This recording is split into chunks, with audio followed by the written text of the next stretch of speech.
In the Christian tradition, there's the concept of guardian angels.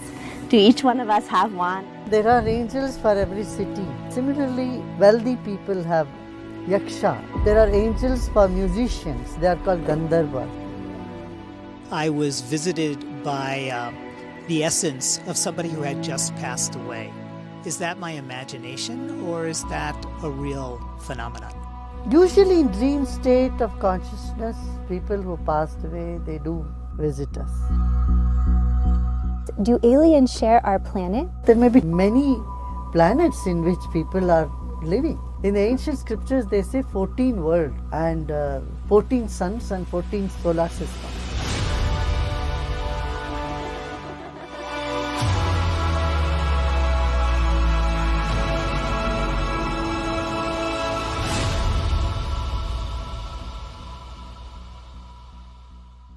Gurudev, in the Christian tradition, there's the concept of guardian angels.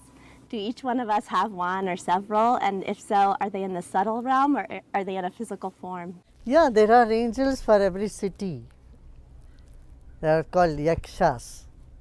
Every city has an yaksha. And then there are angels for musicians. They are called gandharvas. Gandharva souls are very, very specific angels, specific energy. See, they bring lot of fame to them, wealth to them, but no happiness. You will see artists in general, their personal life is very miserable. They are not happy. But they bring happiness to others. This is Gandharva souls, they do that. Without Gandharva soul, there can't be an artist who is well known or famous. And if they walk the spiritual path, if they find a teacher, master, and they get into a path, then their misery is gone. They'll be happy personally too. And similarly, wealthy people have yaksha. That's the name of the archangel for people with wealth. They often have some issues with their progeny. One generation would be okay, but the second generation they will have issues with. No peace of mind because of progenies. Again, when they walk the spiritual path, then they will be happy. Then they will get over that karma of pain. Similarly, politicians, they have another soul called kinnaras, angels. So cities and places also have, they are called kshetrapalas. They take care of the place. They have a specific name for. So this kshetra has a kshetrapala, a particular angel for that place. Similarly, every family has got one archangel. If you go into this field, it is so deep, so vast and very fascinating. And coming on the spiritual path, then you get over all these karma. Personal karma, family karma, karma of the community, time. Every time has got certain pattern of karma. All that can be crossed over, sailed through. Gurudev, is there something we can do to feel the presence of angels? And how do we encourage them to be with us? Now, first of all, you don't need to feel their presence because you are one angel. Okay. Second thing is, when you are centered, when you have a kind heart and a selfless attitude of service to society, they flock around. See, like iron to magnet. The magnet doesn't have to think what I need to do to pull the iron filings towards me. It's just there.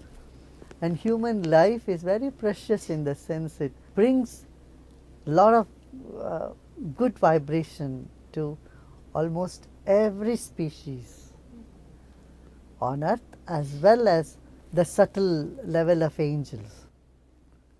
Your meditation, your kind-heartedness all bring such solace and joy to angels.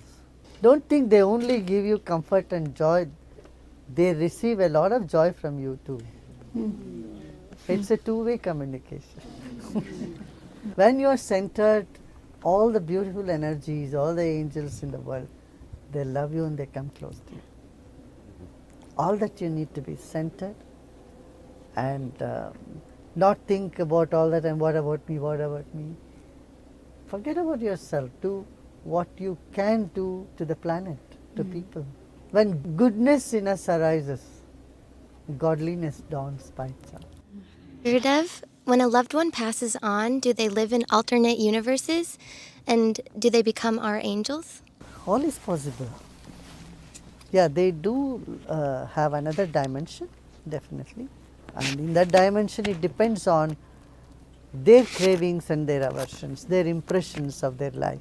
But for first few days, the soul is so confused.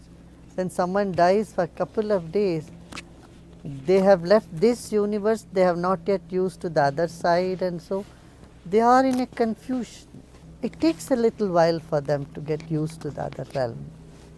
But once they are there, then they send you blessings. So Guruji, Congress recently passed a bill on the existence of unidentified aerial phenomena, previously called UFOs. So my question is, do aliens share our planet? And if so, can you speak on this? Well, you cannot say no and you cannot say yes until you have a proof. All that you can say perhaps, maybe. They do have proof, actually. They have the proof. Yeah. That answers.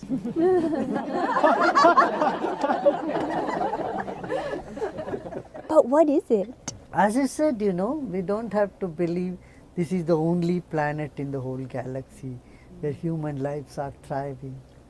How did it thrive here like that? There may be many planets in which people are living, maybe even more advanced than ours.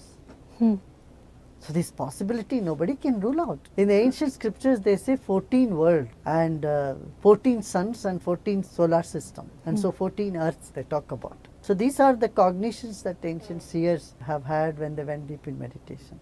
But if science is also talking about it, there are multiple universe, multiple solar systems present. See, ants live in their universe, bees live in their universe, all different species, they all live in their own universe.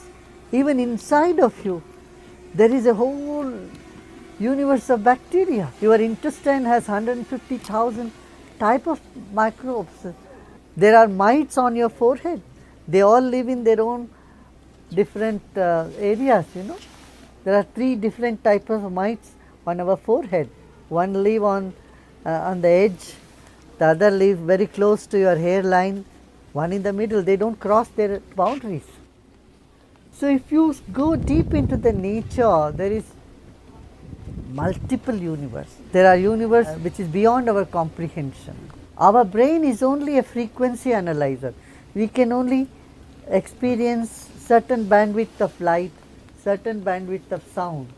But beyond that you can't say the planet doesn't exist, the universe doesn't exist. In fact, much more exists beyond this little bandwidth of ours. So our perception, when it improves, we can step into another realm of our own self. Gurudev, if there are multiple versions of me living in parallel universes, do we all have the same soul? And would there be other versions of me that are more enlightened? Possible. See, it's all your reflection. But some mirrors can be such. In some mirrors you may look very fat. Another mirror you may look much thinner and taller. You have seen these mirrors, it's all you, but can be reflected in different manners, right? So all that is possible. There are 5 of your reflection is for sure exists. There are 5 of me, 5 of every one of us exists simultaneously in the universe. Gurudev, you teach us that 99% of what's going on is taking place on the subtle. Can you give us an idea of what's going on in that 99%? Everything else is going on there. All that is happening in the subtle first. See, hydrogen and oxygen, both are combustible.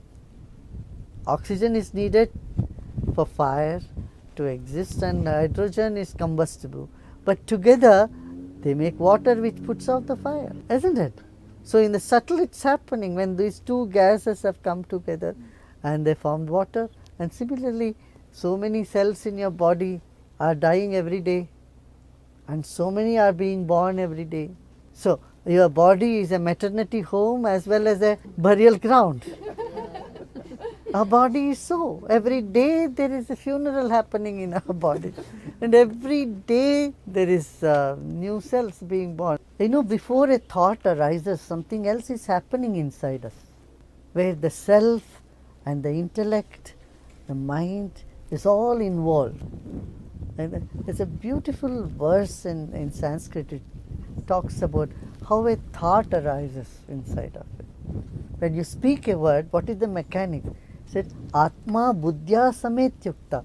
When the being shakes hands with the intellect, and then it allows a little bit of wind to pass through the vocal cord, when there is warmth and heat produced, and that stimulates the brain, and then a word comes out of your mouth.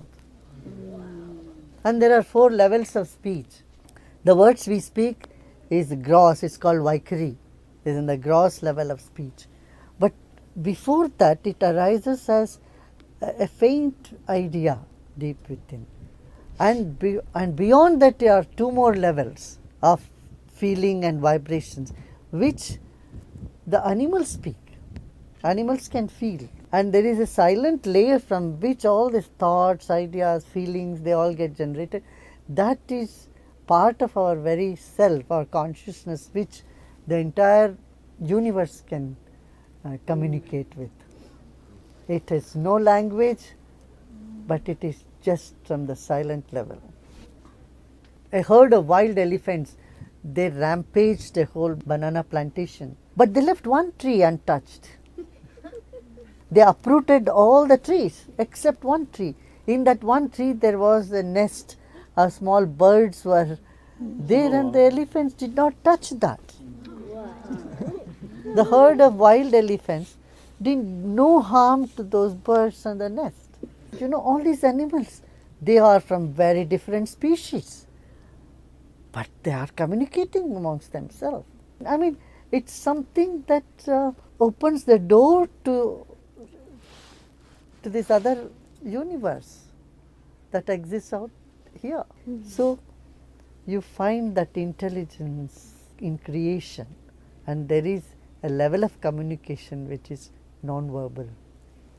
Gurudev, when I was a little kid and also as an adult, I was visited by the essence of somebody who had just passed away. Is that my imagination, or is that a real phenomenon? Usually in dream state of consciousness, people who passed away, they do visit us. And it's very common. People, they visit you in dreams.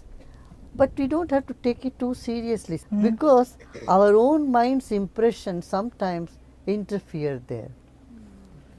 So our own feelings of guilt or gratitude, love or hate, or whatever emotions we have been having hooked to them, can manifest little strongly there. This is most possible scenario. But there are instances where they come and express their wish, their desires, they communicate in dreams, and then also in meditation. Many times in people, when they meditate, go deep in samadhi meditation, they can experience sense of fragrance or the presence. And on the third scenario is when you intentionally invite them, invoke them, then they do make their presence felt. But there is no criteria whether it is true or whether it is your own imagination. That's why I say, take it easy. Hi, Guruji. So various cultures have used psychedelic substances to explore different dimensions and energies. Do the Vedas talk about these substances at all? And is it a legitimate way to explore different dimensions, or does it have a negative impact on a human's karma?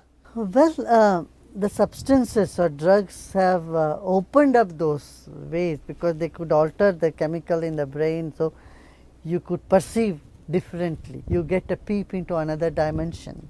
But the thing is, with all these recreational drugs, they cause huge damage to our nervous system, and then it makes you get addicted to them. That's not desirable. That's not something that helps you in your evolution. Yeah, in the ancient scriptures they do say there are certain medicines and that can bring you an elevated state of consciousness. Yes. But I would say that when you can do it with your own breath and meditation, why would anybody go for drugs to alter one's consciousness? When it's right under your nose, you don't have to go looking for something that would make you sad and miserable later. Because the swing is very big with the recreational drug. Maybe for a few minutes it keeps someone elevated, but then the crash is too big. But whereas with meditation, with pranayama and breathing exercise, there is no crash. Are there extraordinary abilities or powers that we can access? And if so, how do we do that? You know, you call some power extraordinary if you are not used to it. And if it's new to you, you see? And you find that traits almost everywhere. There are people who can do many things, people who can just bend the spoon looking at it, and there are people who can predict. There are all psychic abilities that comes from. It's not a big deal, you know. They're all different training. If you get those trainings, then you can do that. You know, our kids in Art of Living, we have this intuition process, totally blindfolded. The kids are able to read, write, ride bicycles, play video games, all blindfolded. And it appears to be an extraordinary feat. But if you go into it scientifically, yeah, it's possible because they are using another cognitive aspect of brain which we have not been using it. See, if you are not used to sitting on the floor, then you find it very difficult. You cannot sit in Vajrasana or in Padmasana if you want to sit in lotus posture. You have to train yourself a little bit. Like that, these different faculties can be trained, and which may appear to be somewhat extraordinary, but when you get used to it, it becomes an ordinary stuff, usual stuff. Gurudev, what is the spirit of the consciousness of the enlightened masters of the past, present, and future? See, you cannot comprehend the nature of enlightened consciousness. You cannot. It's like your nose cannot see, eyes cannot smell, nothing else can really know you. So, the ancient scripture said one thing, knowing that you become that. And only when you become that you can know that. And so there is no other description, whether it's waking, dreaming, sleeping or something higher than that. And knowing that you become that. Done.